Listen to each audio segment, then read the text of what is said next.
Hi friends, అందరికీ ఎలా ఉన్నారు? హాయ్. ఓకే, ఈరోజు ఈవినింగ్ కొంచెం వంట చేసే ఓపిక లేదండి. సరే, ఈజియెస్ట్గా సింపుల్గా ఏం చేద్దామా అని ఆలోచిస్తుంటే ఎప్పుడో చూసిన ఒక చిన్న ఐడియా వచ్చిందండి. అదేంటంటే, మనం రెగ్యులర్గా యూస్ చేసుకున్న గోధుమ పిండి ఉంది కదా, ఆ గోధుమ పిండిలో కొంచెం వాటర్ వేసి సాల్ట్ వేసి దోశ బ్యాటర్ లాగా చేసుకొని దాంతో దోశలు వేసుకుంటే ఎలా ఉంటుందని చెప్పి ట్రై చేశానండి. ఫస్ట్ టైం ట్రై చేశాను, బాగా వచ్చింది. కాకపోతే దోశలు నేను కొంచెం నెయ్యితో కాల్చుకున్నానండి, చాలా బాగా వచ్చాయి. టేస్ట్ ఎలా ఉంటుందేమో అనుకున్నాను, కానీ బాగుందండి టేస్ట్. సో మీకు షేర్ చేద్దామని చెప్పేసి ఈ వీడియో పెడుతున్నాను అనమాట.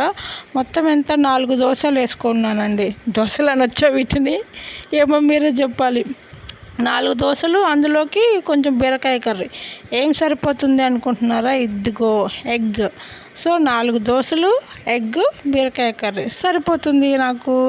నెక్స్ట్ మా బుడ్డదానికి వచ్చేసి ఇడ్లీ పిండితో దోశ వేసాను అనమాట. అది క్యాప్ స్టైల్లో సెట్ చేశాను. మీ పిల్లలకు కూడా ఒకసారి ఇట్లా ఇడ్లీ పిండితో దోశ వేసి చూడండి, క్రంచీగా చాలా బాగుంటుంది. మా అమ్మాయికి కూడా ఒక ఎగ్. సో అమ్మకి 4, పాపకి 1. ఇది ఈరోజు మా నైట్ డిన్నర్. ఎలా ఉంది ఫ్రెండ్స్, చెప్పండి.